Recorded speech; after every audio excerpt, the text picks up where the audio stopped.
Good evening. Everybody got something to drink? I see the cookies went really fast tonight, so I'll see if we can do anything about that. I'll get Angela. Angela's going to run and see if there's anything still in the kitchen for you. Good evening and welcome to the 2014-2015 Lectures in Catholic Experience. My name is Christina Vanine. I'm an associate professor in the Department of Religious Studies and director of the Master of Catholic Thought program here at St. Jerome's University, and I have the privilege of coordinating this year's lecture series. Before we get formally started, can I ask you please to dig into your bags and pockets and everything and turn off any electronic devices you have that would make noises that none of us wants to hear.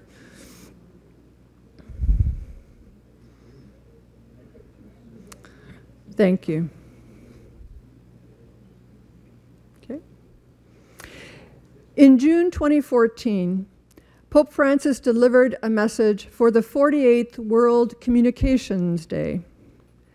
In that message, he said, "Today we are living in a world which is growing ever smaller, and where, as a result, it would seem to be easier for all of us to be neighbors. Nonetheless, divisions which are sometimes quite deep continue to exist within our human family. Often we need only walk the streets of a city to see the contrast between people living on the street and the brilliant lights of the store windows. We have become so accustomed to these things that they no longer unsettle us. The walls which divide us can be broken down only if we are prepared to listen and learn from one another. A culture of encounter demands that we be ready not only to give, but also to receive." Pope Francis goes on to ask, how can communication be at the service of an authentic culture of encounter? How can we be neighborly in our use of the communications media and in the new environment created by digital technology?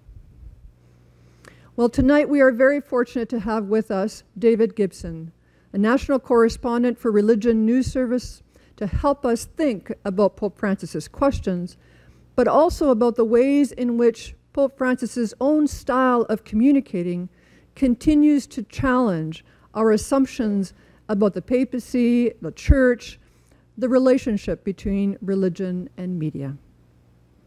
David is an award-winning religion journalist, author, filmmaker, and an adult convert to Catholicism. He began his journalistic career as a walk-on sports editor and columnist in the city of Rome back in the 1980s. And then we learned at dinner that this was an important step in his journey. The Jesuits who ran the Vatican radio in Rome were kind enough to hire him, even though he didn't have any background in radio and he wasn't a Catholic. But fortunately, time and experience, as he says, overcame all of these challenges. He went on to cover dozens of John Paul II's overseas trips, including trips to Africa, Europe, Latin America, and the United States. David returned to the United States in 1990 and went back to print journalism. In 1999, he won the Supple Religion Writer of the Year contest, and in 2000, he was chosen as the Templeton Religion Reporter for the year. David was in Rome to cover the resignation of Pope Benedict XVI and the election of Pope Francis. He blogs at the Commonweal magazine, and he's written several books on Catholic topics. His first book, The Coming Catholic Church, How the Faithful Are Shaping a New American Catholicism, came out in 2003, and it deals with the church-wide crisis revealed by clergy sexual abuse. His second book, The Rule of Benedict, Pope Benedict XVI and His Battle with the Modern World, was published in 2006, and it really is the first full-scale treatment of the Ratzinger papacy. And then in 2014, David has helped Sister Simone Campbell with her memoir, A Nun on the Bus. With this extensive background and experience, we are fortunate to have him here with us this evening to deliver this year's Higgins Lecture on Religion and the Media. So please join me in welcoming David Gibson to speak to us on the topic, a new messenger and new media, what Pope Francis is teaching us. David. Thanks, Christina. Thank you. Got it. Thank you very much. I was in, I had a contract from my publisher to write a book about whoever succeeded Pope John Paul II when he finally died. And there are a number of journalists I know who, Pope John Paul was sick for so long, who had book contracts for like a decade, and everybody's waiting. So I had a contract to write a book about whoever succeeded John Paul. So I was there for the conclave in 2005. And my earlier book had been, as Christina said, The Coming Catholic Church. And it was kind of growing out of the sexual abuse crisis and what I tried to, sketch what might be the future of Catholicism, a sort of more positive view. And of course, as soon as Ratzinger walked out on the balcony, in April 2005, my first thought was, oh my gosh, I've got to write about this guy, and although he's a very interesting fellow. But nobody really wants to read that book now, sort of not surprisingly. And of course, those great Jesuit priests, as I said, my first book was The Coming Catholic Church, and as soon as Ratzinger walked out, my cell phone rang. I picked it up, and it was a Jesuit priest friend of mine. He said, "So Dave, I guess The Coming Catholic Church just went." Thank you, Father. In any case, that didn't really prove to be the case, as you all have seen. I want to thank you all for inviting me here. It's a great pleasure to be with you tonight. It's a great pleasure to be here. It's a great honor to be selected. Thank you very much, Christina, for all you've done, and to the university for this wonderful series, Lectures in Catholic Experience. A terrific lineup. I'm really glad to be part of it. Thanks also to Michael Higgins, a past president of the university, who lent his name to this lecture, who's a great friend of mine and a great fellow. I'd have to hedge my thanks for him because he's such a great combination of wit and erudition that I'm not sure I can really live up to his name. He's amazing. He has the soul of a writer and the mind of a scholar. And of course, I'm a journalist, which means my scholarly chops are questionable. And of course, anybody in the public doubts that anyone in the media has an actual soul. But in any case, the one thing I do know a little bit about, I think, after having worked over in Rome and going to Rome and becoming a Catholic after seeing the Vatican is a miracle in and of itself, and it's a much longer story. But yeah, I've seen it up close, and it's an interesting place, and it's remarkable, really, what's going on these days. So the other person I'd like to thank very much is Pope Francis, because without him, I probably wouldn't be standing here, and you probably wouldn't be sitting there. He's really done something amazing that it's worth unpacking. I mean, 20 months ago, was it 21 months ago, every single story that I and my colleagues were writing about the Vatican was a tale of dysfunction and scandal and, public relations gaffes and money laundering and gay sex rings in the Vatican and, you name it. It was like a bad reality show over there. And we were just wondering, what was going to happen. And then, stunningly, that one morning, 6 o'clock my time, as I'm trying to get my kid up to go to school, and somebody rings from the New York Daily News and said they wanted to get my reaction on, the resignation of the Pope. And I said, what? Popes don't resign. And it was really a bad time for me. I mean, and that's kind of what it's about. I was in the middle of helping Sister Simone Campbell with her memoir. Buy that book. Don't buy mine. Buy that book. She's great.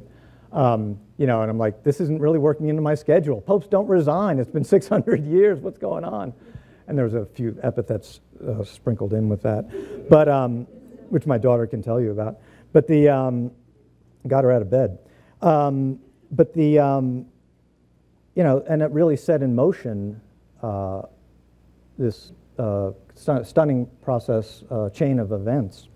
And I think it's really, just to go back to that conclave and to that election briefly is important to do, just because it's kind of a good, I think, preface to my remarks tonight and some points I want to make about Francis.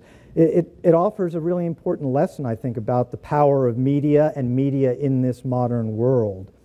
I mean, just consider, can you all hear me okay? How's the volume? Good? Okay, tell me to shout if I need to. You just consider how the whole thing works. You go over there, and, it really is this, place out of time. And, these 120 or 115, they were 113 cardinal electors, process into the Sistine Chapel in the lace and choir robe, and they vote in Latin, and they burn these ballots in this stove, they've installed inside the Sistine Chapel of all places, when they put this stovepipe. And you look at the outside, it looks like, the stovepipe to some Tuscan farm or something like that. And it's so antiquated. And that they let all these old men actually run this thing is pretty hilarious. In 2005, they messed up the white smoke and the black smoke. They had given them these special chemical chargers to put in the stove. So they said, basically it's trying to get your granddad to learn how to program the DVR, and it's like, and they gave them, before they went in, because nobody else can be in there, and they gave them this, they put this cartridge in when you want the black smoke with the ballots, and put this one in when you've elected a pope and there's white smoke. And, Cardinal Mahoney was telling me, they from Los Angeles, they actually met, at one point they were doing it, the whole thing backed up, and there's the Sistine Chapel. I mean, it's not like, here. It's the Sistine, and it's all, the place is filling with smoke, Anyway, but you still got, and yes, they're doing these ballots, and you don't know, again, it's such a nerve-wracking thing. A, if you're a Catholic, and B, if you're a journalist, because, they vote, and the first couple are shakeout votes, and then they do 2 ballots, and then they burn the things, and you got to go there twice a day. But then after a couple of ballots, it could be, maybe if they elect them on the first ballot in the afternoon, they could burn the white smoke then. So, you're sort of hanging out in the square all this time. Everybody is watching. Here's this ancient, age-old kind of ritual. And then they finally, the white smoke does come out. And, when they reach the 2/3 majority of it, and then the white smoke does come out, and you're standing there. And we were there, that night. It was kind of a rainy night. Incredibly cold last March in Rome. It's like, not quite like this, but it wasn't really what you expect. And we're standing there, and crowds, streaming into the piazza. Still, big deal, huge thing. And we're there, and the white smoke comes out, and you're like, holy cow, we have a pope. Habemus Papam. But of course, nobody understands Latin, and they're doing it all in Latin, and the entire world is watching. I remember at the briefing, one of the briefings beforehand for the journalists, there were 5,000 journalists covering this. I called the daily briefings, I called them the feeding of the 5,000. Because, there's really nothing to say. It's all, these closed-door meetings in secret and the whole thing. And for Father Lombardi, Federico Lombardi is a Vatican spokesman, a great guy.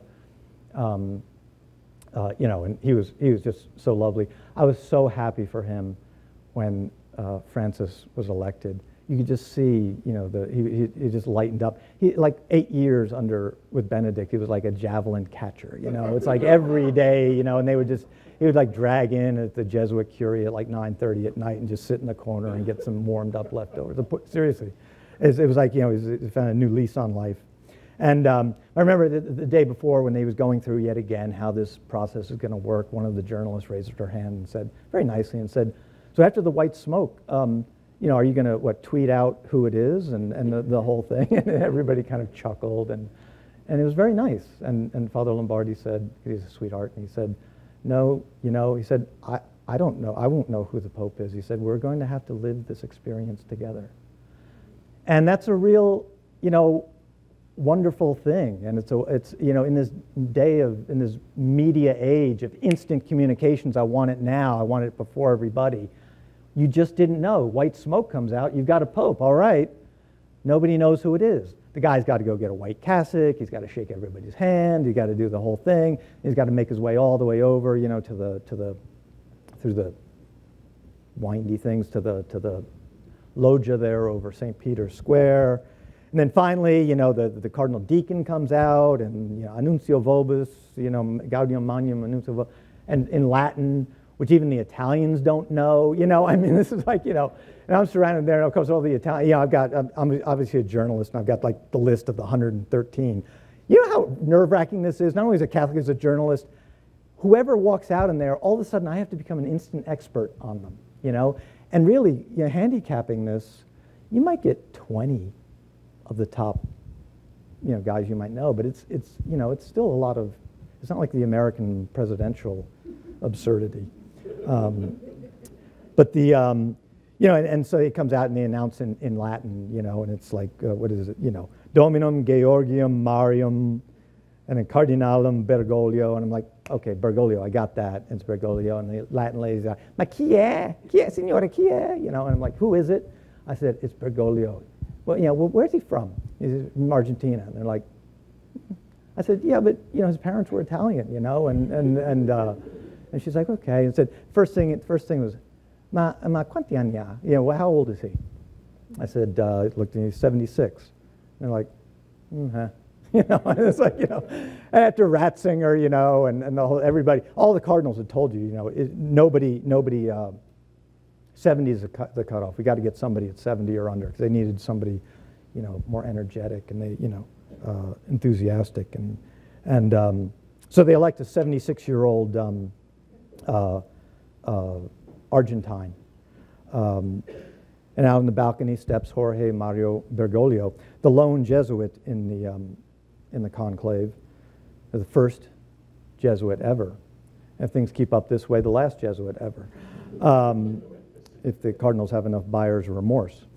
You know, the Jesuits like to joke, they say he was the only Jesuit cardinal in the conclave, and they say if there had been two Jesuits, it's a good thing there weren't two Jesuits, otherwise everyone would have said it was a conspiracy. You know, there's a great, you know, novelty. I mean, what explains the effect he's had, and what explains his communication skills? I mean, there's a great novelty to what he's done. First Jesuit ever, first non-European ever, basically. You know, and since, you know, they had African popes in the year 400. You know, first pope to take the name Francis. First Latin American. He's from Argentina, and of course we say the first Latin American, but of course there are Latin Americans and then there are Latin Americans. And the Argentines, you know, it's kind of ironic, one of the many paradoxes about Francis. You know, the Argentines are kind of known in Latin America as having a certain sense of cultural superiority. At least all the other Latin Americans think so. And the Brazilian cardinals were joking that if an Argentine were elected pope, he'd call himself Jesus II. Kind of like the Americans and the Canadians. I won't say which is which. You know, so anyway, but it's, you know, so out steps, you know, Bergoglio, Pope Francis. You know, like, wow. And it's just, I don't know, you know, again, the whole thing, it was just such a stunning sort of thing. You're wondering, what is this going to mean? You know, what is this going to be about? And he's just quiet there. And it's really, it's just, you know, such a lesson in communications and everything. He's quiet there, and you're like, with my friend Grant Galicio from Commonweal, I'm like, is he going to say something? You know? And he finally just says, buonasera. You know, and he says, buonasera. And it's, you know, just that lovely thing. And he just, you know, starts talking, saying a few words and the whole thing.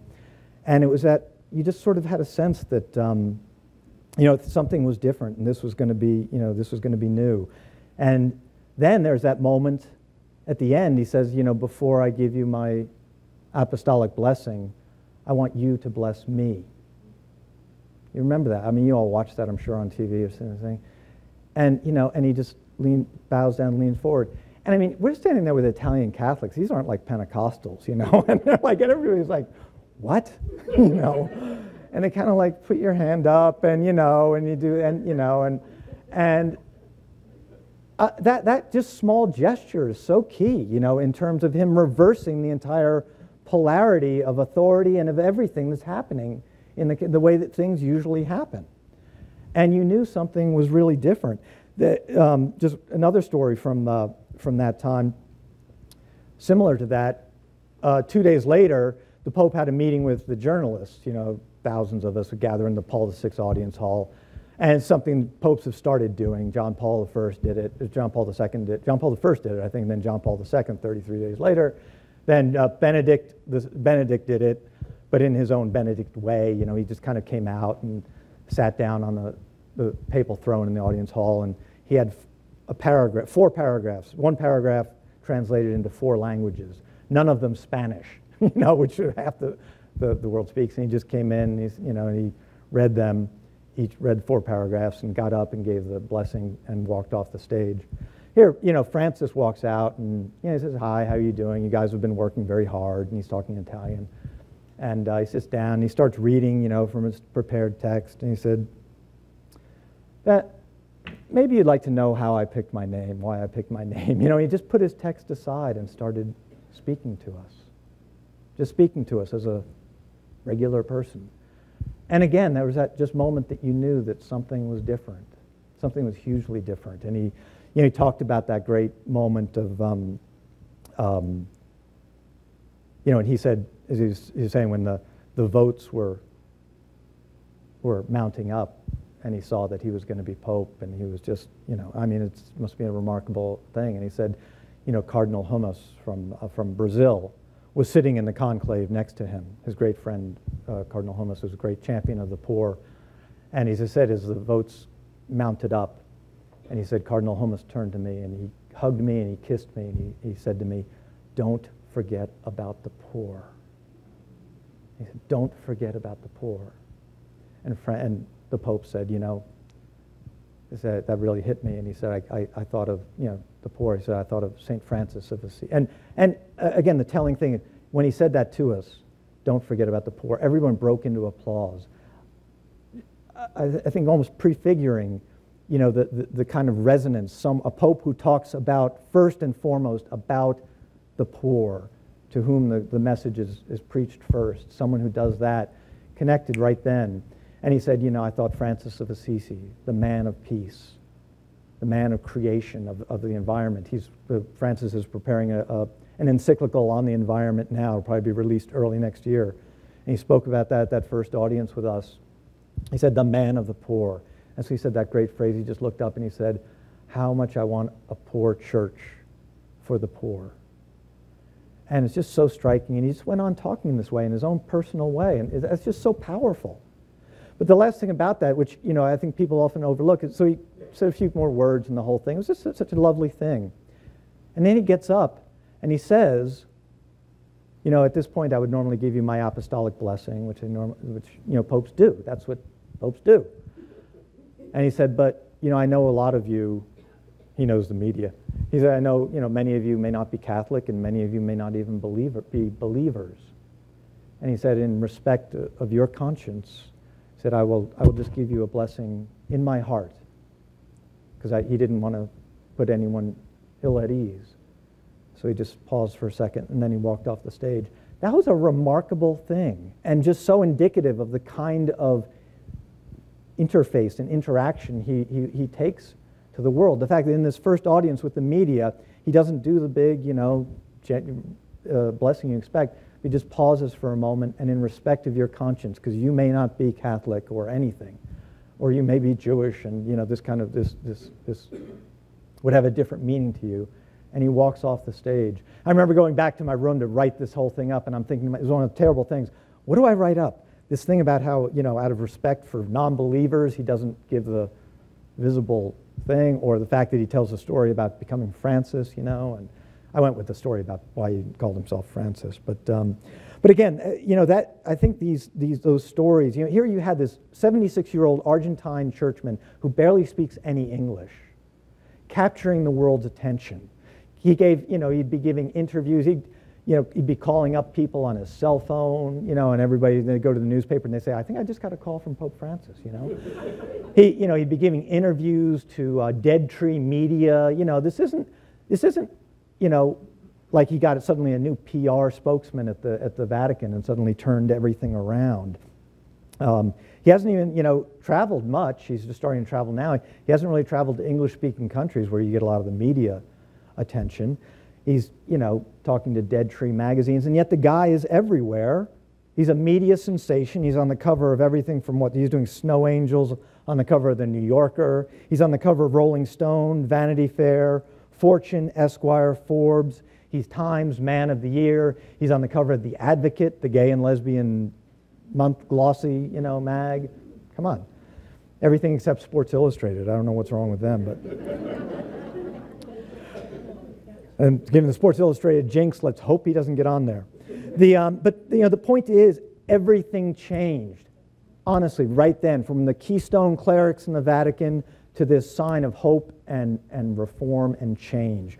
What happened? What does it mean for us today in the Catholic Church and as members of this community and this global society? Well, let me list a few factors, a few points that I think explain why he's been so successful as a communicator. And some of them I think, are fairly well known, are no surprises, but it's important to remember what they are. The first one I'd mention is it's about deeds more than words with him. Walking the walk, not just talking the talk. That can't be repeated enough. It's obvious. He says it all the time. I went back into my files to pick out a couple quotes, but then the guy just last Sunday at the Sunday Angelus, he says, he's speaking to the crowd, this is a Christian. This is a Christian, he says, not so much for what he says, but for what he does, for the way in which he acts. This coherence, which gives us life, is a grace of the Holy Spirit that we should ask for. It's what you do, not just what you say. And even, again, just this morning, he's an amazing, as much as anything, he's a role model, more than the monarch, the top guy at the top of this pyramid of authority and power. I think he's really being a role model for pastors around the world. He gives a homily every morning in his chapel there at the guest house in the Vatican where he lives. It's just a wonderful, it's that typical Jesuit thing. He'll come in there. He's more interesting than I am. He'll just come in, tell you, I'm going to tell you 3 things, and he'll tell you 3 things, and they'll tell you what he told you. But it's just very affecting and just off the cuff. This morning, a Mass there, he had a bunch of children from a local Roman parish. And it was just so wonderful kind of talking to them. And then talking to their parents, he said, quote, "We all have a responsibility to give our very best, and the very best that we have is our faith. Give it to them, but give it by example. Words are pointless in today's world, obsessed with images, where everyone has these cell phones." Turn those suckers off, okay? Words are pointless, he said. Example, example. That's what he's about. Or as St. Francis might have said, always preach the gospel. Use words if you have to. That may be apocryphal, maybe he didn't say that, but as we say at the tabloids, that story's too good to check out. So we just run with it. But again, look at all that he's done, and you all remember these things. I mean, just the fact, the day after he's elected, he goes over to the Roman guest house where he stayed, and he pays his own bill. He's got his cell phone. He moves into the guest house there. He doesn't move into the apostolic palace. He eats in the cafeteria. He goes in that first Lent, that first Holy Week, Holy Thursday, he goes and washes the feet of young people, at the detention center outside of Rome, including women, including Muslims, everybody. Embrace that thing that went viral when he embraced that disfigured man at his public general audience. And just again, this week, you don't have to look that far back. He installing, my colleague we have in Rome, installing showers for the homeless people there in the colonnade, under the colonnade. Boy, is that going to tick people off. I mean, but that's what he's about. This is performing the gospel. It's not really, doing anything, changing doctrine or anything in particular. It's just kind of living it out, frankly. Obviously, he got a lot of that from his experience, his own sort of conversion experience in Argentina and the slums there around Buenos Aires. He also took a lot, which I won't read for sake of time, but He's also taken a lot, which I think personally is great, from Pope Paul VI, who he recently beatified, who's known so often just as the birth control pope for Humana Vitae, but is so much more than that. The first pilgrim pope, the first pope who traveled around, the pope of Populorum Progressio, of these great social justice encyclicals, the great ecumenical pope who did so much to reform the liturgy and bring Vatican II to a close. He also had a landmark document, Evangelii Nunciandi, on proclaiming the gospel, which is worth reading. But it's a powerful text in which he said the world calls for us, expects from us a simplicity of life, a spirit of prayer and charity towards all, especially towards the lowly and the poor. There's a lot of powerful paragraphs in that calling churchmen to account, and Francis had his personal representative read that to the U.S. bishops at their meeting last November, their first collective meeting after Francis was elected. I'm not sure it really sunk in yet, at least in America. I was just there at their meeting a couple of days ago. They had their follow-up meeting, and they're still trying to come to terms with Francis, who's been a bigger jolt to their world, I think, in many respects than he has even to ours. But that's part of leads to the second point. Accountability under Francis starts at the top. And accountability resonates with everybody. He insists that he is as accountable as anyone. He starts his interview saying, when they say, "Who are you, Francis?" he says, "I'm a sinner." And he talks about how even as a young priest, he was almost authoritarian and was too brusque and was too peremptory with people, and how he himself had to change. The language he uses against clericalism and authoritarianism in the church, and against what he calls airport bishops who jet set around trying to advance their careers. Those high church peacocks, he calls them, who strut about in their finery, so proud of it and yet so ridiculous to the rest of the world. He's made a special point, in fact, of telling the U.S. bishops, having his representative tell them he said he wants pastoral bishops, not bishops who profess or follow a particular ideology. When I was at in the Vatican last February, when he was creating cardinals, a new batch of cardinals, and they had a mass in St. Peter's, and he just let them have it. He told them, you are becoming cardinals. You are not entering a royal court. You must avoid habits and ways of acting typical of a court: intrigue, gossip, cliques, favoritism, and preferences. He repeatedly calls on them to become, to live humbly. And again, just this past Wednesday at his general audience in St. Peter's Square, he said, "One does not become a bishop, priest, or deacon for being more intelligent or better than others, but by receiving a gift from God for the good of his people.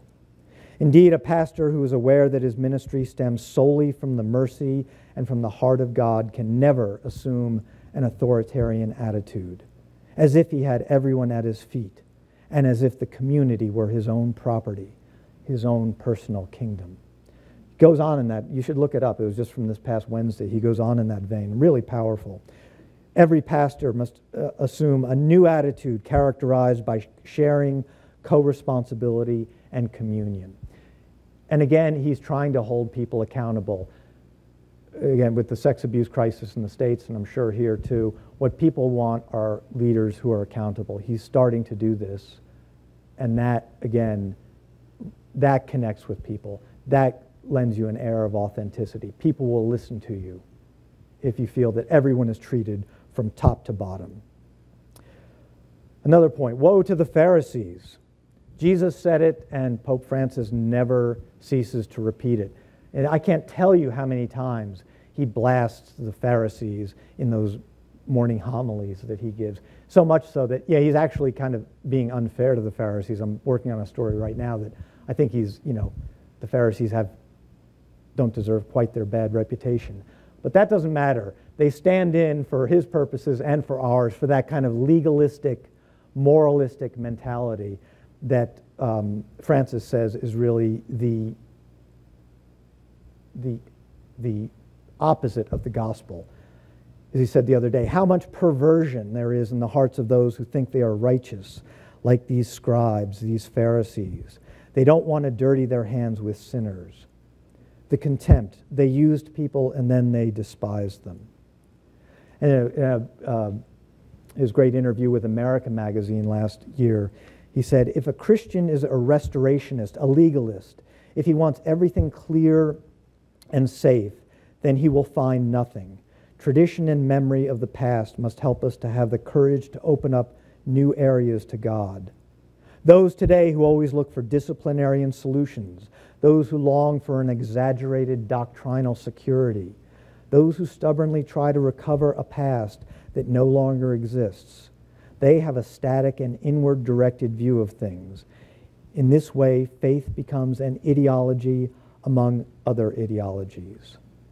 And just the other day, as he was closing that synod in Rome, he spoke about the temptation to hostile inflexibility, wanting to close oneself within the written word, the letter, and not allowing oneself to be surprised by God, by the God of surprises.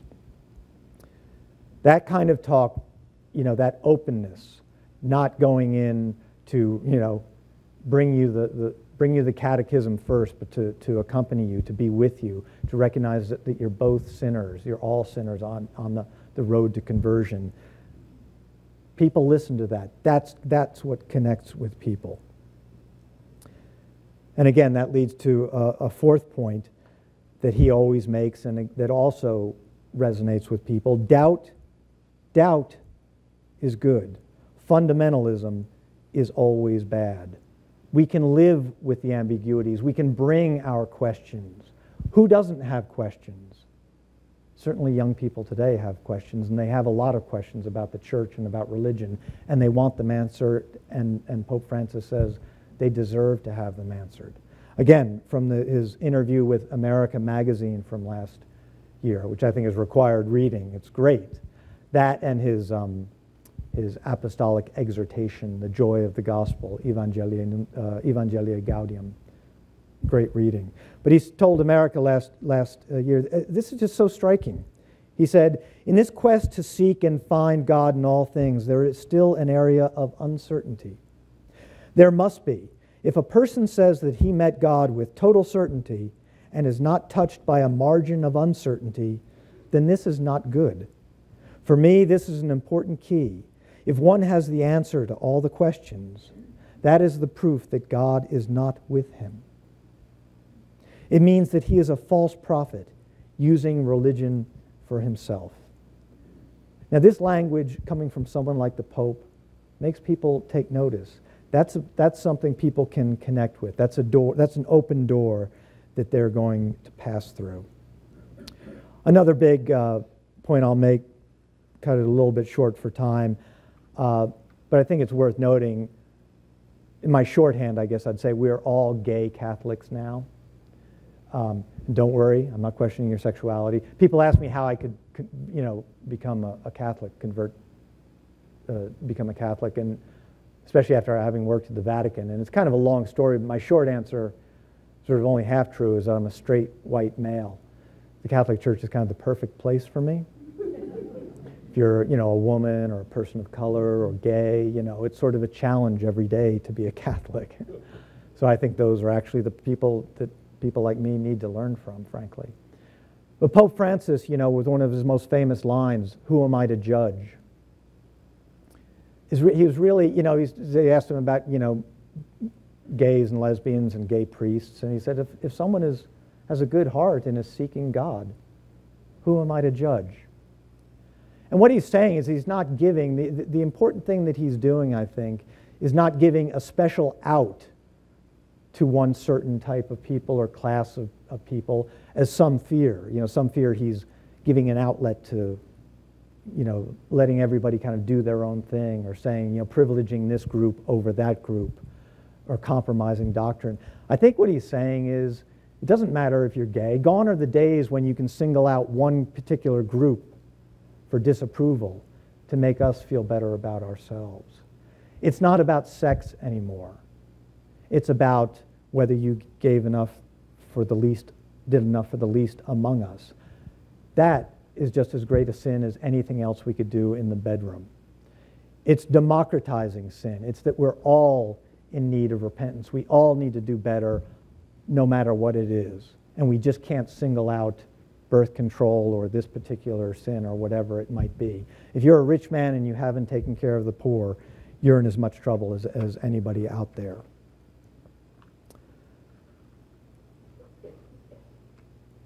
So why is this important? What relevance? He's remarkable. He's teaching us lessons in communication and in connecting. But why is this important? What does this mean for our world and for our society? Well, I'd like to make 3 points in closing. One is that what Pope Francis is doing for the Catholic Church can have an enormous impact on the future of religion itself. In today's world, religions and institutions are inherently bad. Spirituality and individualism are naturally good. Religions, and Catholicism is as religion-y as you can get, are seen as out for themselves, protecting their own interests, the last ones to practice what they preach. And this is too often true. They're the sanctuaries for the blinkered fundamentalists. The last place that will reform itself is an institutional religion, and we've seen how many have been taken over by fundamentalists and what it has meant for our world today. Pope Francis, if he can succeed in what he's doing, to a degree, it can mean so much to redefining the bad reputation that religion with a capital R is today. I love telling, I was moderating a panel at Fordham University last year for the 50th anniversary of the death of John the 23rd.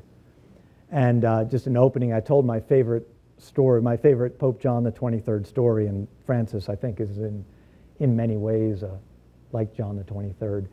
But he said, it comes from Hannah Arendt, and she's got this little volume called Men in Dark Times, and these little biographical sketches of various heroes of hers.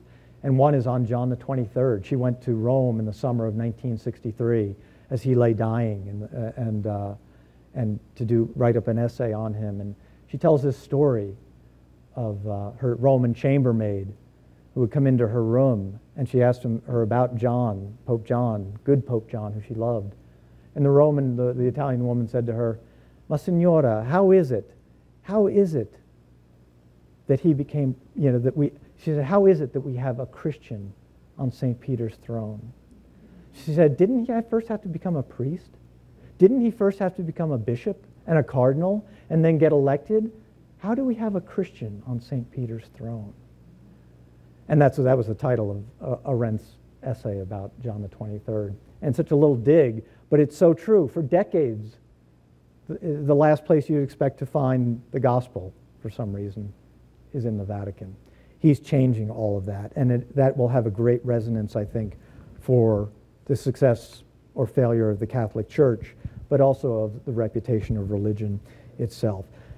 2, I think it has lessons for today's very turbulent, horrifying geopolitics. Pope Francis has put the Vatican back in the center of international diplomacy and affairs in a way that we haven't really seen since the heyday of Pope John Paul II. He's calling Abbas and Shimon Peres to the Vatican. He's holding prayer vigils for peace in Syria. He's making repeated appeals on places like the Ukraine and the Central African Republic. Yet it's a very different world today than the world that Pope John Paul II was so central to. John Paul II, this philosopher pope from behind the Iron Curtain from Poland, the man of big ideas who kind of jumped the Berlin Wall and then helped bring it down. He just loved that kind of ideological combat, and he was so instrumental, I think, in helping bring the end of the Cold War. But the Cold War is over, long over. Now we're in an era of intersocietal, intertribal conflicts where the violence, the battles are not so much between states as within them. Pope Francis himself has said that we're living through a World War III. He's called it he's called it World War III, but rather than one big conflagration, it's spread out in small pockets everywhere. And he's right. And a characteristic of this world is this internal conflicts within societies. And Francis's approach, which I kind of call the Francis Doctrine, is again similar to the approach he brings to his role as a pastor, that it's about connecting with the individual. It's about reconciliation within families, within societies, within communities, within nations. That's the only way you really can approach peacemaking, peace building in today's world. It's not an ideological conflict, as we've too often seen in so many parts of the world. When he returned from the Holy Land, he was talking to pilgrims in St. Peter's Square, he even used this wonderful phrase. He said, today, peacemaking is not mass-produced, but is artigianale, is artisanal, is handcrafted every day by individuals. And I think that's a potentially powerful approach to today's world. Whether anything can cool the tempers and solve the violence of today, no one knows, but I think he's certainly onto something there. Third and final point, in many respects, the same dynamic of fragmentation that we see in the world is also seen in the media industry itself. And Pope Francis's approach has important, and his success in communicating and in the media has important insights, I think, into this media world that we inhabit, or more properly, seems to inhabit us. I'm sure there'll be a text message when I log on from my 9-year-old daughter who says, Daddy, can I have a cell phone? The answer is no, by the way, in case you're wondering. The industry, my industry, is changing before our eyes, fragmenting, where listicles dominate, where we used to have coverage of international conflicts. Kitten videos are everywhere, and I'm trying to write stories about serious topics and trying to compete with the latest Kim Kardashian story, God help us. Superficiality, constant stimulation, and yet a growing isolation against these intense, almost desperate efforts to connect. A desperate scramble to find audience share by the industry, or what's left of it, even as they're shedding veterans of the business and hiring 3 20-somethings in our place, who don't have much experience in their topic of so-called expertise. Don't get me started, obviously. Everyone's seeking their 15 minutes of fame, or more maybe 15 seconds, and all in 140 characters of a tweet. Media is becoming more open than ever, more available, more democratic in many ways, but also less reliable, less charitable, often more dangerous. This is as big a revolution as anything we've seen in the modern world, this revolution in technology and consequently in media and the consumption of media. And this is where I think Pope Francis also provides an important lesson through this paradox of who the Pope is. This man who's preaching humility and simplicity and is living humility and simplicity, and yet is becoming a huge global celebrity, the guy everybody wants to be. Everyone hangs on the Pope's words, and that's what everyone on Twitter hopes they will do with them. But the Pope, how is he doing this? As Cardinal Casper, the German theologian who's very close to the Pope, was down at Washington the other day giving a talk, and he was saying, the Pope's not a conservative or a liberal, he's a radical. He's going back to the roots of the missionary church with an open door that's not self-centered, self-pitying. And I think that has been the core of Francis's ministry from the very beginning. Go back to the conclave in March 2013 that elected him. For 2 weeks before the actual conclave. The actual conclave is something of a anticlimax. It's these meetings, closed-door meetings the cardinals have for a couple weeks beforehand, where they really kind of suss each other out.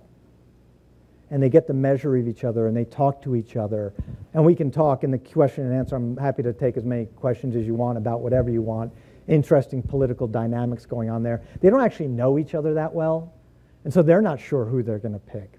But each cardinal gets 5 minutes to get up and talk about what his vision of the church should be. And all of the cardinals, only the cardinals under 80 can vote in a conclave, but there are like 180 cardinals. So there are like 60 of them over 80, but all of the cardinals get their 5 minutes. And of course, the guys who are over 80 take like 10 or 15 minutes, because it's going to be their last shot, and they're not going to get a vote on the Pope. So, the moderator is ringing the bell, and they're just going on and on and on. And, it went on. Each, gets up there and talk. Cardinal Bergoglio was one of the last cardinals to speak before they went into the actual conclave, and he reportedly took even less than his 5 minutes. And he just got up there and said, we're a narcissistic church, a self-involved church, a church that's closed in on itself and sick, a self-referential church. And he had included this line because a couple of the cardinals were taking notes and, of course, leaked them later because everything leaks in the Vatican. They define the pontifical secret is defined as you can only tell one other person at a time. But Cardinal Bergoglio included this line. He said, "I have the impression that Jesus is locked inside the church and that he's knocking on the door because he wants to get out." That's such a powerful image. It's pow, really. And that's what he is all about. He's all about the church getting out of itself. And what did the cardinals do? 24 hours later, they went into the conclave and they elected him Pope. And that has been the motif, the entire reason for his pontificate, for his ministry. It's to get the church out of its own way. It's to get the church to be more like Christ, who emptied himself on the cross, emptying himself, opening himself to God's will and to the sufferings of others. It was by giving himself up that Jesus became who he was supposed to be. And in a similar way, Francis is saying that the church, to be the church, must empty itself of so much baggage and so much grasping in order to truly become Christ-like. Yes, Marshall McLuhan, a Catholic, a Canadian, a convert, I have to mention him. That great gnomic media sage said, "The medium is the message," and indeed it seems to be that way so often. But I think Francis is taking it in a different direction, to a new level perhaps, and showing us that for the church and maybe for the world, the messenger is the medium. If you embody the words that you preach or tweet, then you are truly communicating. I was going to reference indeed the message that the Pope put out for World Communications Day that Christina mentioned in her opening. And he took as the motif for this message to the world on communications the parable of the Good Samaritan. For him, that's what communications is. As he said, it's going out of yourself. It's helping the half-dead person lying on the street. That, for the Pope, is good communications. It may seem counterintuitive in today's world, and yet it works. There's a lesson there for us. Thank you very much.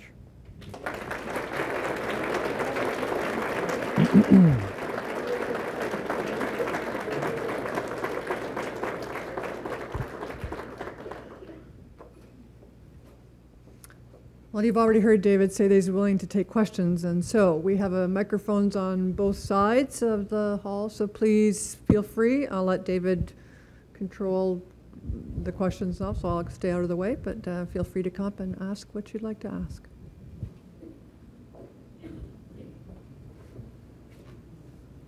Please, anything.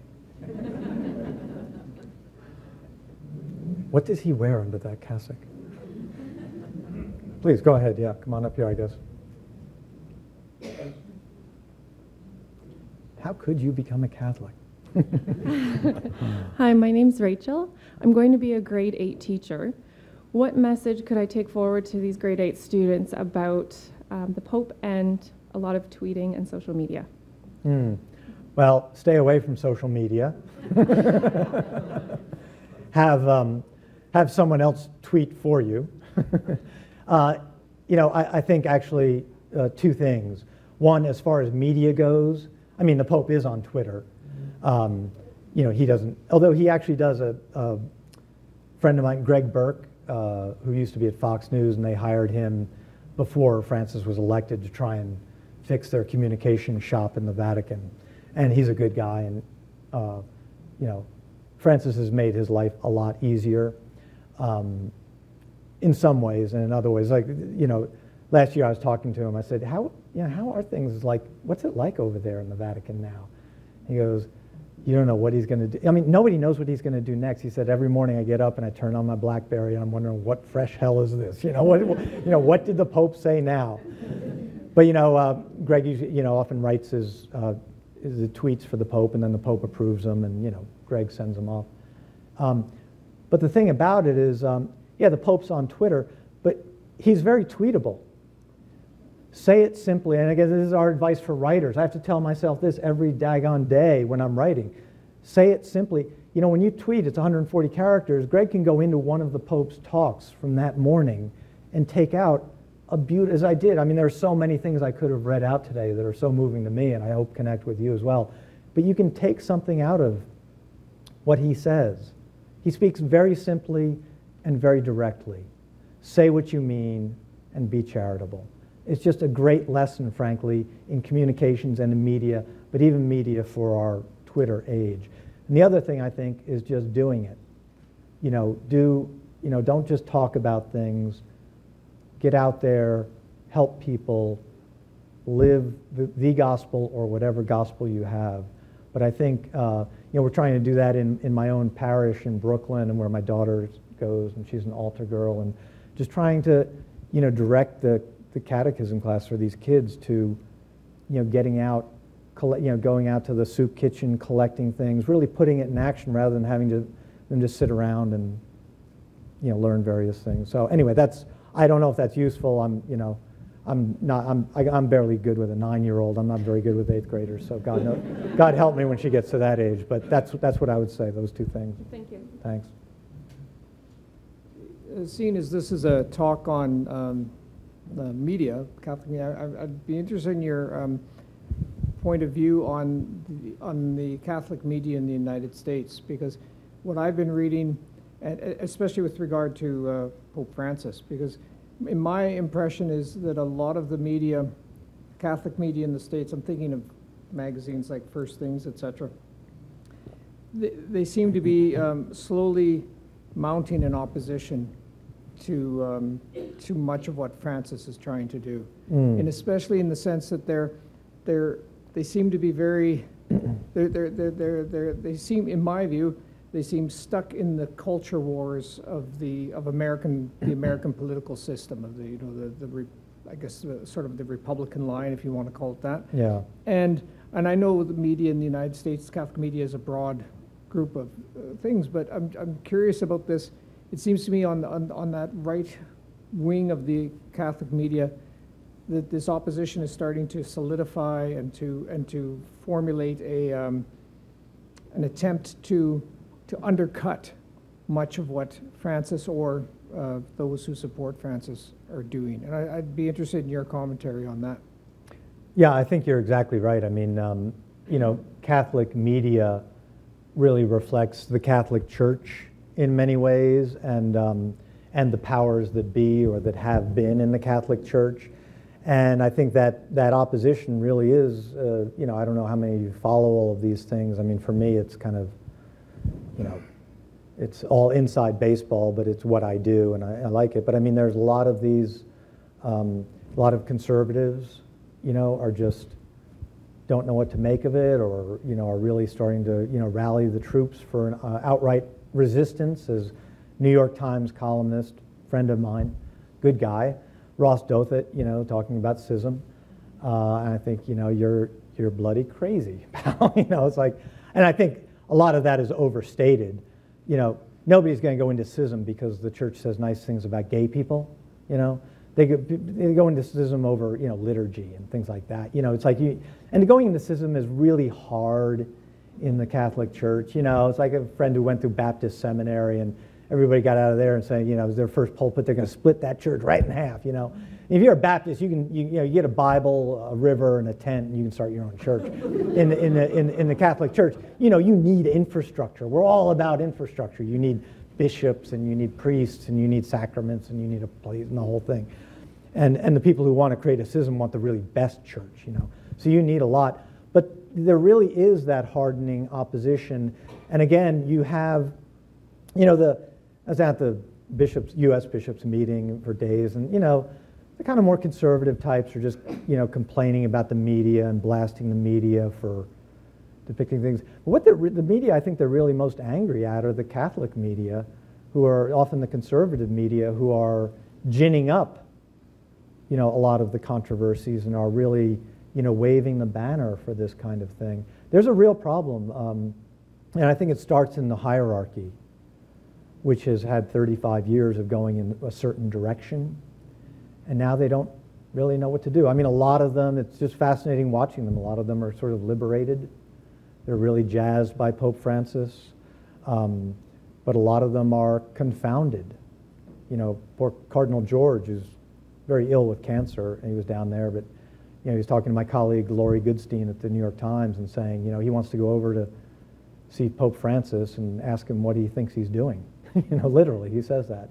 And he's leaving Chicago, and Blaise Supich is going to be installed in Chicago, which is Supich is a great guy who I've known for a while, and, a very different type of churchman. So you've got this shift. I mean, I could go on for this for too long, but what's going on is a real political shift, and you've got, a lot of people who treated the church in political ways, and they're used to having their way. They're used to being the cool kids in town. Everybody would take their calls in the Vatican. All of a sudden, that's not happening. So they're being disenfranchised a bit, and they're feeling very anxious about it. But what's happening, again, is I reject the characterization of many of the anxious conservatives that he's now a liberal, the Pope is, or he's favoring liberals or whatever. There are no parties now. He's kept a lot of conservatives on. He wants everybody. He's a Jesuit. He wants everybody to talk and to have their say. And I think that's really healthy. But there's going to be some serious growing pains, and he's got to live for a few more years if we're going to get through this, kind of get enough people who buy into his program and his style. Yes, in the title of your talk, it mentioned new message, new media. And I was wondering if you could venture as to what the new theology would be, in the sense that we've had Benedict and John Paul II, projecting a certain mode or method of theology. What do you think Francis's theology is? It's as one of his Argentine priests who knew him and was taught by him in seminary and knew him, calls it the Teologia della Tavola, the theology of the kitchen table. And that's really, it's a pastoral theology, something we haven't had. I included a section here which I kind of just glossed over, but poor theologians. I mean, he knocks the Pharisees, but boy, you ought to hear what he says about academic theologians. And he said, if you have your great ideas, you can sort of. I'm sorry, I know. No, and half my friends are too, and it's like they kind of think it's cool. But he says if you're basically he's saying if you're all about the ideas and if you're all just you can have your lovely things, go off to a university someplace. And he's especially talking about pastors and bishops. But he wants a theology that connects with people and that grows out of the lived experience of people. And that's really, I think a kind of, and I've talked to a bunch of theologians about this. I think there's a real story there to try and capture what kind of theology he's bringing at it. It's not a liberation theology, but it's certainly theology, a populist theology, one that grows out of experience. The other thing, again, that's a bit related to that is, he's a Jesuit, but, he's kind of un-Jesuitical in many ways. He's very devoted to Mary, to popular devotions. He's not one of those kind of head in the cloud sort of Jesuits that I know, and but he got that from his work in the barrios, and he connects. He really thinks the simplicity of faith is where the root of faith is, and that's where the church, the higher church, needs to grow out of. So I think it's probably too long-winded, not as concise an answer, but I think it's a new kind of theology, and essentially it's a radical theology.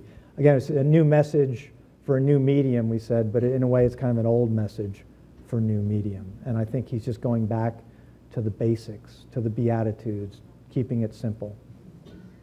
Yes, ma'am. A minute ago you were talking about 35 years of the church going in a certain direction. And I have thought since Francis became Pope, I've wondered sometimes how lonely is he up there trying to do this different thing that you're talking about. And so my question to you, as someone who obviously has some insight into this Vatican world that I have no insight into at all,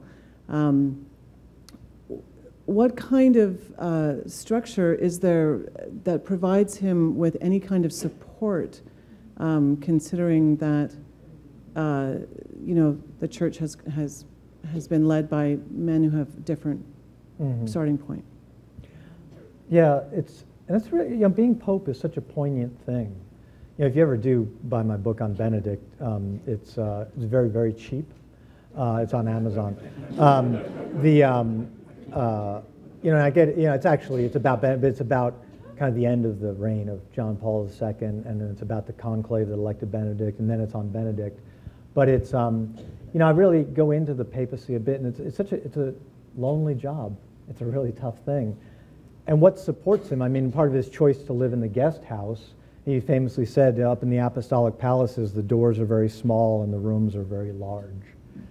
And he wants the opposite. He needs to be around people, just normal, regular people, So he really feeds off of that. The other support he has, he's gathered some people around him that he knows and trusts. Part of the reason he didn't travel much for the first year and a half is, he was kind of afraid to leave the Vatican. Who knows what he'd find when he came back, and it's sort of only half joking. But his other, I think,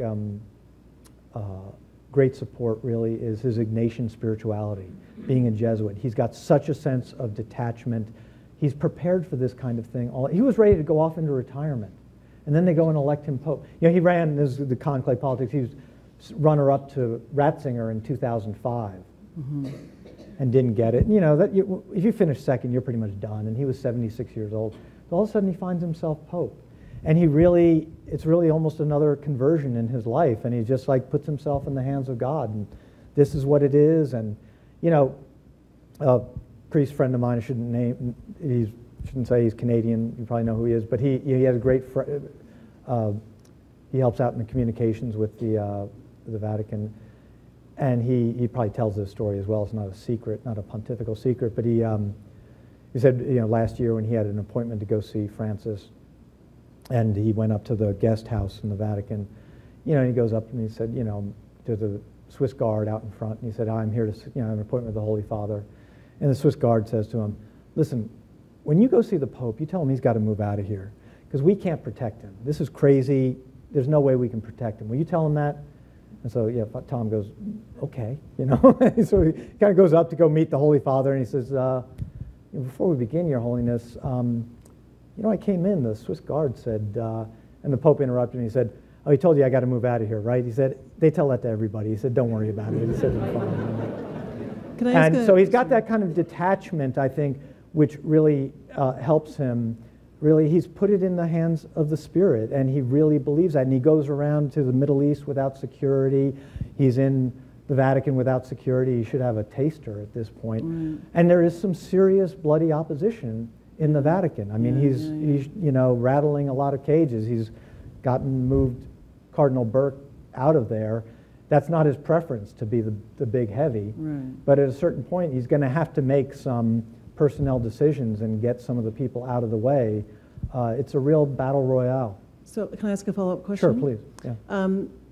I would just like your opinion on what do you think are the chances that this Pope can make a lasting, long-term effect on the Vatican and the papacy?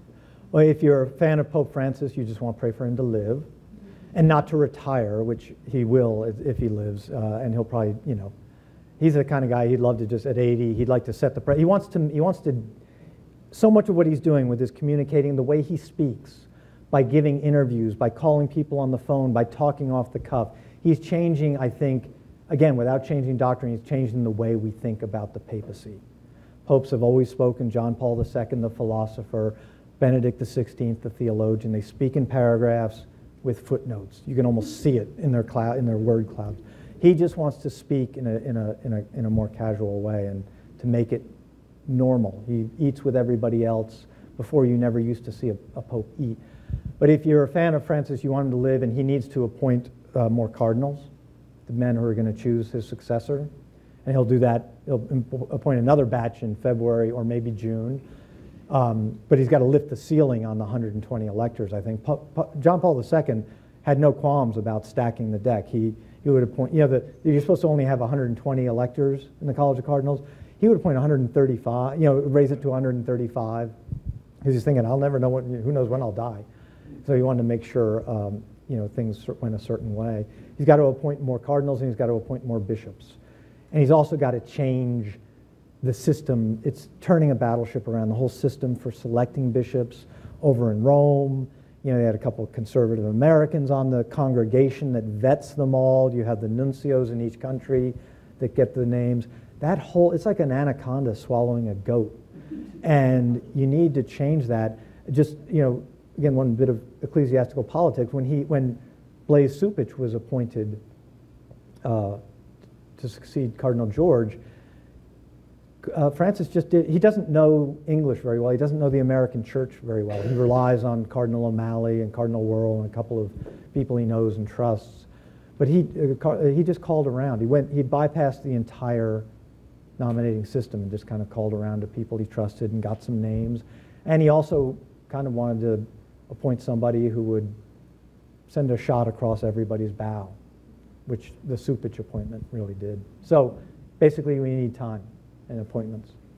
Hi, I'm wondering if you could comment on whether the engagement of social media from the Vatican has had any sort of effect on our youth.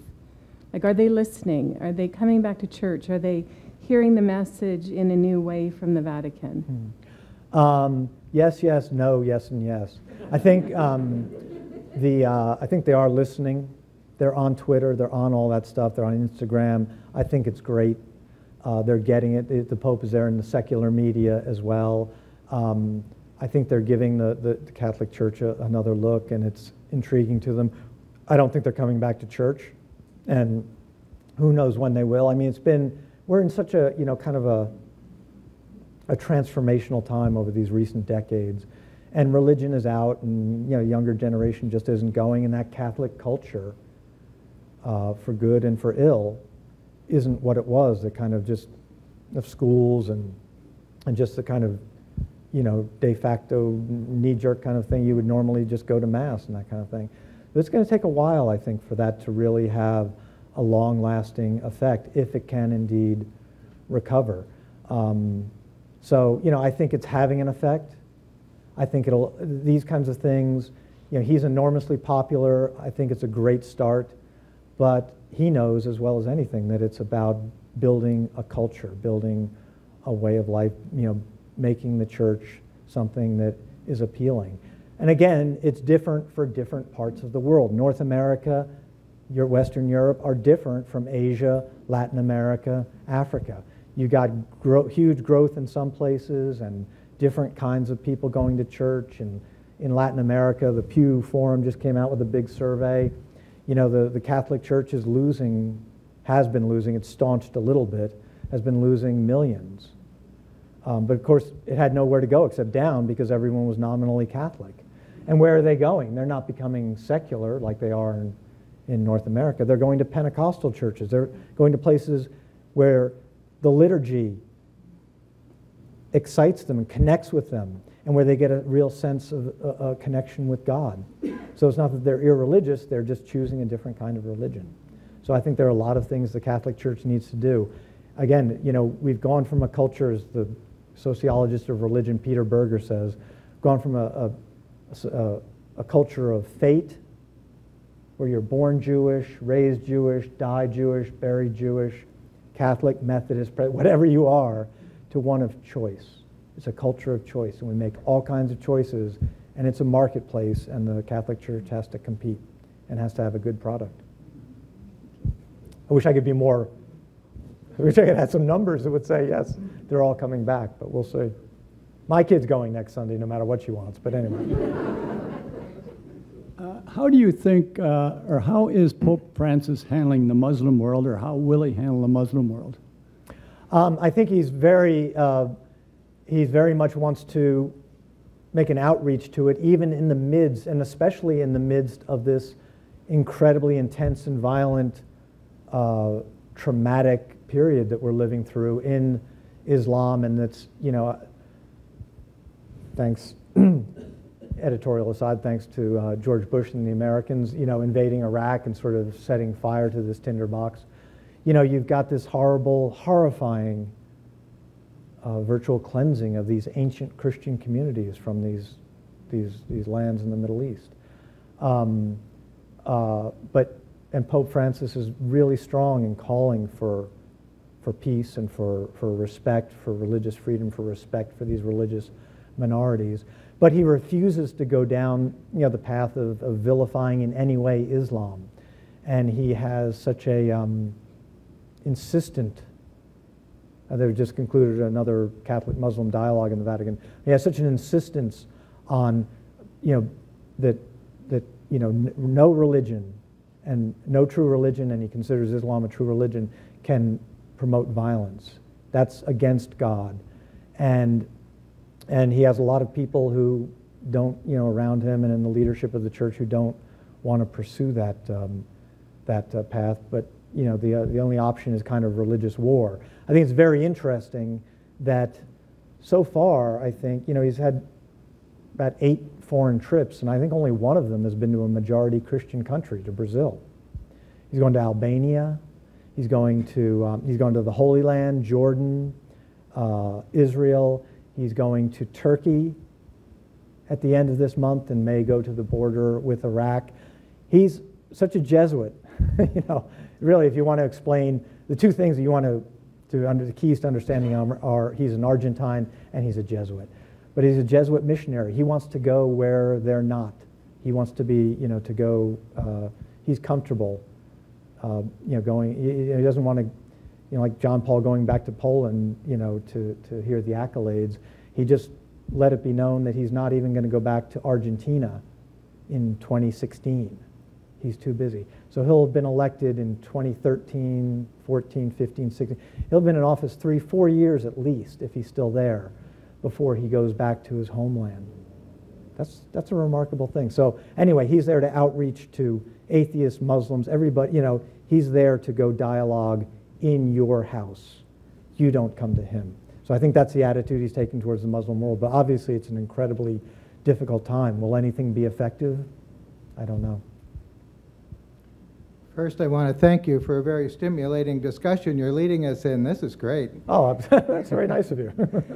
The job of being Pope is probably one of the most pressure-filled jobs in the world. He's in the secular press every week, at least around here.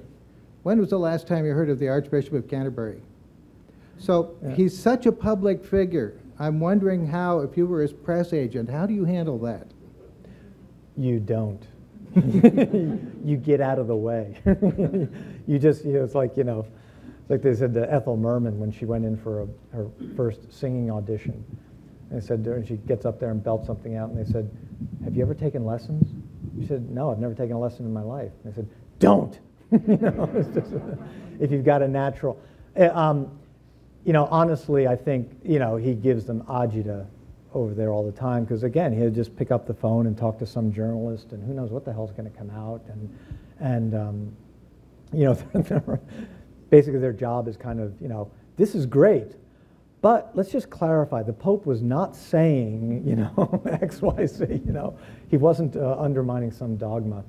So it's really, I think, a question of, you know, the main thing I think his aides want him to do is pace himself. He has such a great sense of detachment, which you have to have in that job. You know, his whole another one of his great lines is he wants a church that goes out, you know, not a church that's locked up in itself. That's sick, he says. I want a church that goes out into the streets and risks accidents. He tells the young people in Brazil at World Youth Day, go into your diocese and create chaos. Do something. He's not afraid to make mistakes. You mess something up, okay, we'll go do it and we'll get it right the next time. It's a great lesson for people like me, believe me. You know. But the thing they need him to do is to pace himself, and they need to kind of, you know, you don't want to rein him in too much. You want him to keep doing what he's doing and just, you know, enable that to be able to happen, and to make the Vatican a safe enough place that he feels he can go on the road, which is what he really wants to do, I think. So I hope that's a good enough answer. Yes, ma'am. What inspired you to become a Catholic?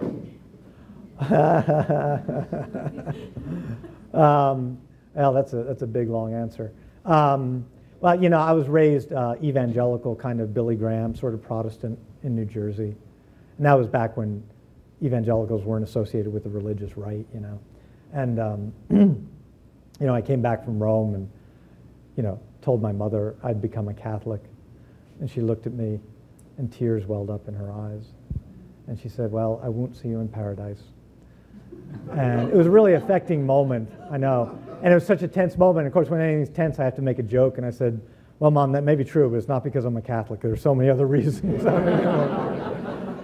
But, you know, the great thing about getting married and giving your mom a granddaughter is that pretty much everything is forgiven. So she's kind of come around. And Billy Graham is actually very evangelical on these things. And he's said many things about Catholics, you know, that are very good. So she's come around. But, you know, being, you know, it was a process. I mean, it's one of these things. My short answer, apart from being a straight white male, which is half joking, my short answer is the Eucharist, and it remains the Eucharist. That's the summit and source of my faith, as the Second Vatican Council put it. I really believe that the community coming together with the presiders, preaching the word, that something actually happens there. As I said at dinner, I'm kind of a Flannery O'Connor Catholic. If it's a symbol, then to hell with it, you know. I really believe that something happens, that something real happens. I can't always explain it, but that the Eucharist is a powerful thing, and that it is so important to have it incarnated there. You know, I grew up in this just very, a church so low that we didn't even call it a church, you know, and just, it was all about the word, and you got someone up who gave their, you know, layperson who gave a 50-minute homily, which was not well crafted.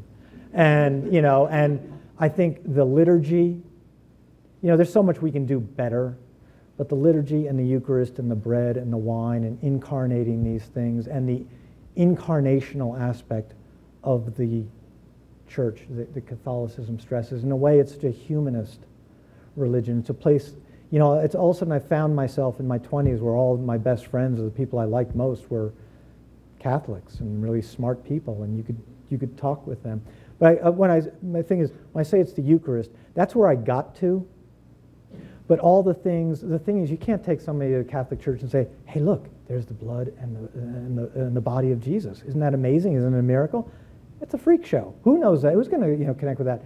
The things that get you there are these wonderful people who, you know, priests who would take me out for a glass of wine and not preach at me, you know, and not say, you know, by the way, Jesus could come back tonight, and if you're not saved, you're going to hell for forever, which is all I was raised with, you know. You know, who could read literature and talk about books. And I just remember going to Italy, traveling around as a backpacker and reading Graham Greene and The End of the Affair and saying, wow, if a guy like that could become Catholic, literally, it's like, this is something I got to investigate. And again, he became Catholic only because he wanted to shag this woman who was Catholic, you know, he wanted to get, and yet it worked its magic on him in his own way. And even after that affair went south, he remained Catholic. And I think there's something very telling about that. It's the social justice message of the church. I got to see the Catholic Church traveling on John Paul in Africa, in Asia, in Latin America, and you go there and you see, Africans, in this incredible mass that takes 3 hours, and it's just the most wonderful celebration you've ever seen in your life. And it's the same mass that they're celebrating in Rome and in Waterloo and in Bangkok. And that unity and that global sort of thing. What I'm saying is those are all important things, and they're all things that bring you to, I think, for me, to the church, to the Mass, to the Eucharist, which I think is kind of the source of it. So anyway, I could go on too long about that. I apologize. If Francis is very much about the Church of the Poor, that includes a lot of women. And we haven't heard a lot about women tonight. So could you tell us, please, are there influential women in the Pope's circle? Who are they, and what are they talking about with him? It is true. I mean, he's done so much. So much he's got to do. I mean, when I go over there, what really comes home to me is, and you just talk to his aides and things like that, and the place is just like a leaking ship, and it's just like every day is kind of a fire drill, and plug this leak and try and get this person out of there, and it's just such a dysfunctional place. There's so much to do, and yet he's done a lot of great things of finances and governance, and he's starting to do appointments and things like that. But I think the two areas he's really been slow on, and he's finally catching up on, are the sex abuse, clerical sex abuse stuff. And he's met with victims finally, and he's, which I think should have been one of the first things he did. His outreach to the poor, the marginalized, the outcasts. That's, no one qualifies as much in the Catholic Church as much as abuse victims. But the other thing, but he is really doing a lot. He wants to get a system for accountability for bishops. He doesn't, he's fired a few, but what he really wants is a system of accountability. But the other aspect, I think, is on women. He is, by the way, a 78-year-old Latin American man, and he talks off the cuff in wonderful ways, but, he says, those kind of things like to nuns, he says, don't become spinsters, it's like, don't talk like that. But he's called for a new theology of women. I think that's a great thing and a great idea. And what the heck does it mean? You've got to put some flesh on that. What is that going to be? I think that'll come around. And he's going to appoint some more women to higher positions in the Vatican. But that's not happening fast enough.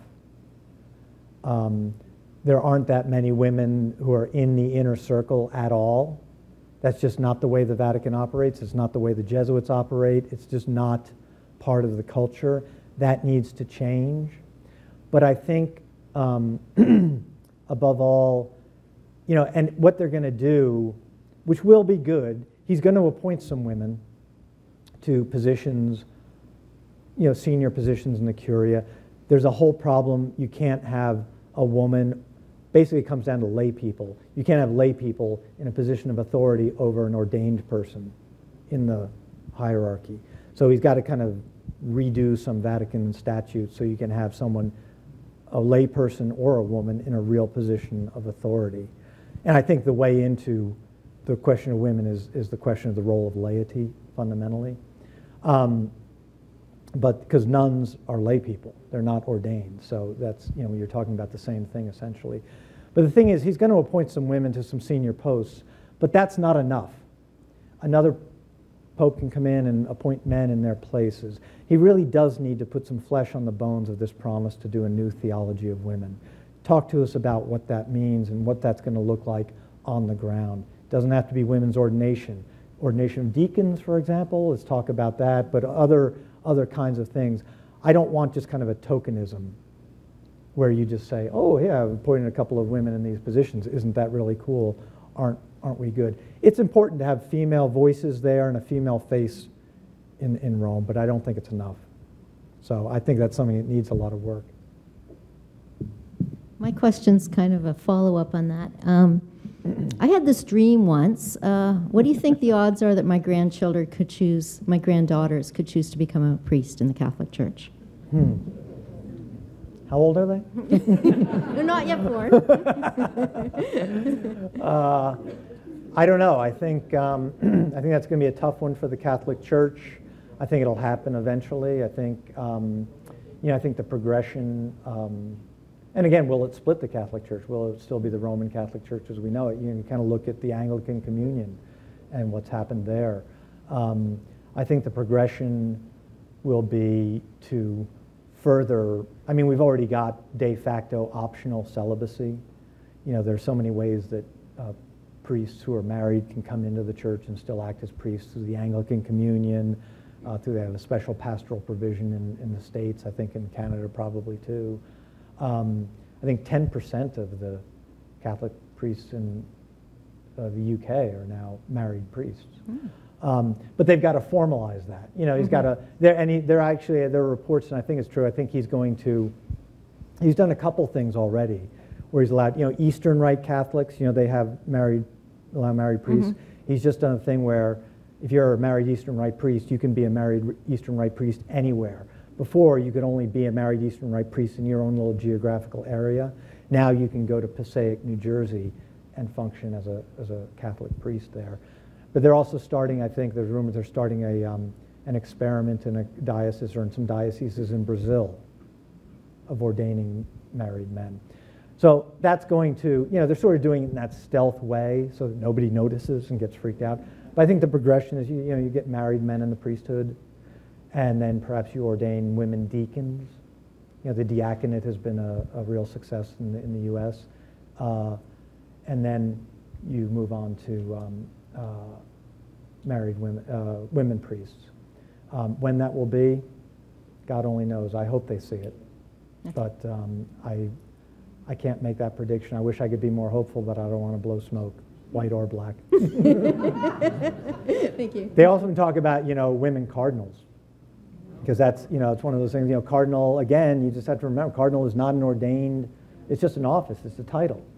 And, you know, many churchmen over the years have said, why not make a woman a cardinal? She could wear those robes much better. We'll see about that, though. Okay. We'll make this the last one. Okay. So in 2001, the Church, the Vatican, or the Pope opposed, sort of approved an intervention with Afghanistan, and then on 2003 with the 9/11 thing, and then in 2003 the Pope Benedict opposed a sort of an intervention in Iraq, and now with the recent approval of Pope Francis or almost recent, of intervening in Syria and Iraq. Do you know what's his take on America's foreign policy, or what's your take on? Well, I don't know. You know, I think the Vatican has been pretty, you know,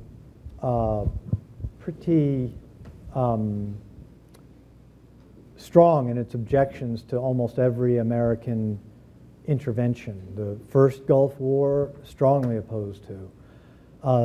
The intervention in Afghanistan, you know, there was some, you know, which at first seemed like it was going to be something limited and more of a defensive action and would somehow maybe fall under just war principles.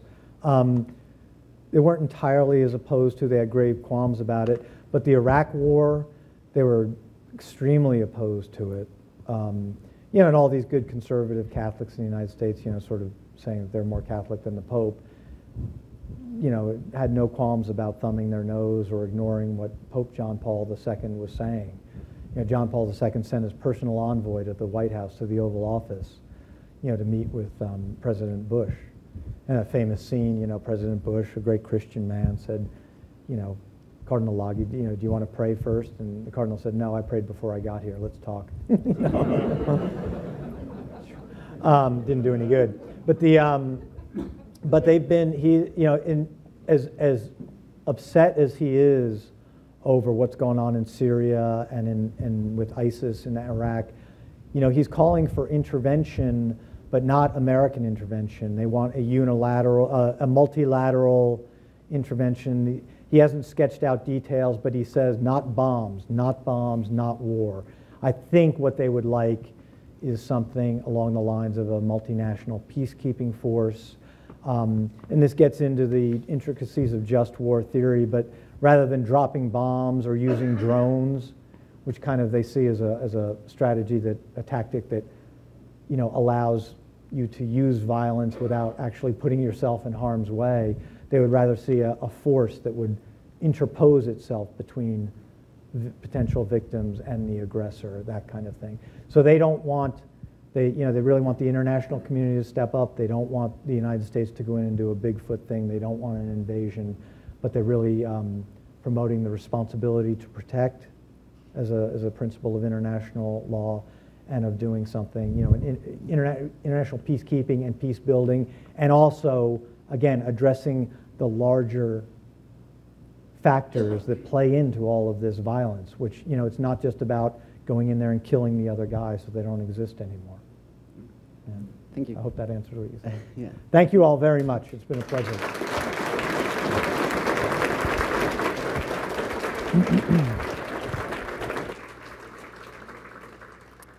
I'm going to ask Father Con O'Mahony, the Vicar of Education for the Diocese of Hamilton and a member of our Board of Governors here at St. Jerome's, to come forward and formally thank our speaker on our behalf.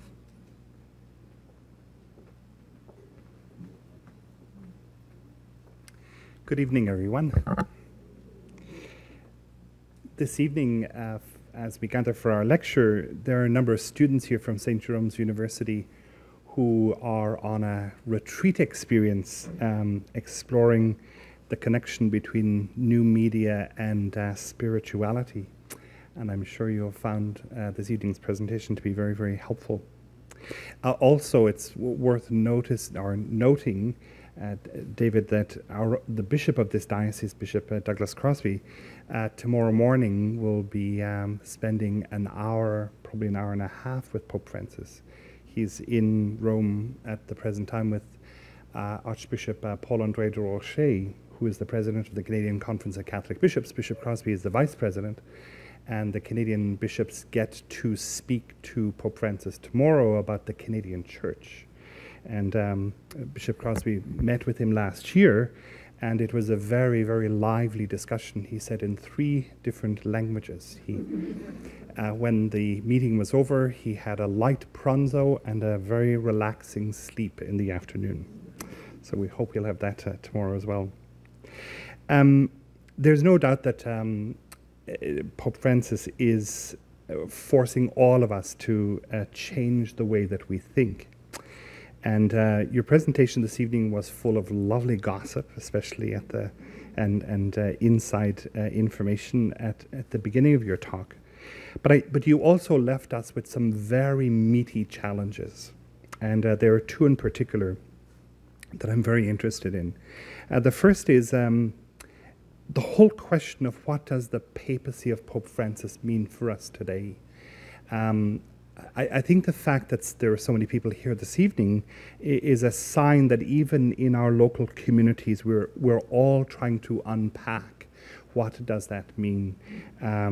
We're very interested in what it means at a higher level, but there's no doubt that it is also a call for us down here at this level also to make change and to think about what it is that we're doing. But I also think, in light of your presentation, to recognize that over the last 30 years, we've all been involved in the culture wars in the church, whether we're right, left, north, south, it really doesn't matter. And so the interest, I wonder if the interest in Pope Francis isn't a great interest among ourselves to understand what does it mean to be in the church today? What does it mean to be church today? And the second point, when you were talking about Pope Francis and the deeper challenge, which is the church to get out to be more like Christ. This past August, I had the opportunity of spending some time in the United States. where I was very welcome, to spend some time with some clergy from South America, from Brazil in particular. And we were looking at a document called the Aparecida document, which is probably the foundation document for Pope Francis' own encyclical, The Joy of the Gospel. And it is an amazing document coming from a church that we have very little experience of. But that is the current that runs through it constantly at many, many different levels and there are many different layers. Get out of the pew and get into the messiness of bringing Jesus Christ to the streets. I am the pastor of the church just down the road here, and there's certainly in my ministry, more and more people are asking the question, what would Francis do? And what would Francis' response be? And there is a curiosity also, because the church is open, where people are coming, and I think many of them are coming because they are engaged, especially in social media, to come and to explore. Thank you so much for being with us this evening, for traveling from New York. This morning the weather was not very hospitable, but we hope that tomorrow morning on your way back to your wife and your daughter, it will be much, much smoother traveling. So thank you very much.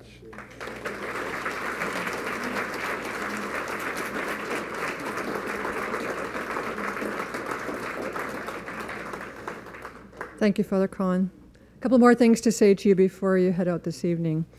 First of all, I want to extend a thank you to all of those who contributed to the special fund in honor of Dr. Michael Higgins, past president of St. Jerome's University, because this fund makes it possible for us to examine the relationship between religion and the media every year. So thank you to all those who contribute to that. I want to remind you to sign up in the foyer if you want to receive the latest information about this lecture series and receive the regular email blasts and reminders that we send to you about upcoming speakers. And you can also let us know, if we don't have you on our list yet, whether you would like to hear about some of the other events and lectures that are taking place at St. Jerome's this year. So that's in the hallway, and there's a form for you to fill out. Every year, St. Jerome's University is pleased to present this program of speakers to the community.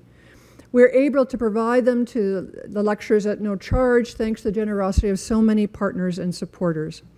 If you would like to help to support these lectures, there are some donation envelopes around the room, but there are also some out in the foyer if that's easier for you. Thank you so much to all of you who give so generously to us. If you didn't notice on the way in, then on the way out, you should stop and look at all the wonderful fairly traded products that are available for sale in the foyer by our Social Justice Committee.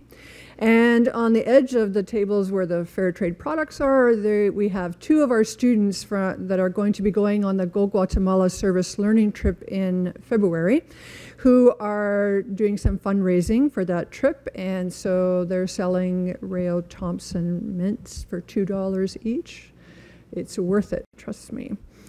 And again, if you didn't get a chance on your way in, on the way out, you can stop. We're happy that Wordsworth Books is with us again this year. So they are in the foyer with a lot of books that are related to the theme of this year's lectures.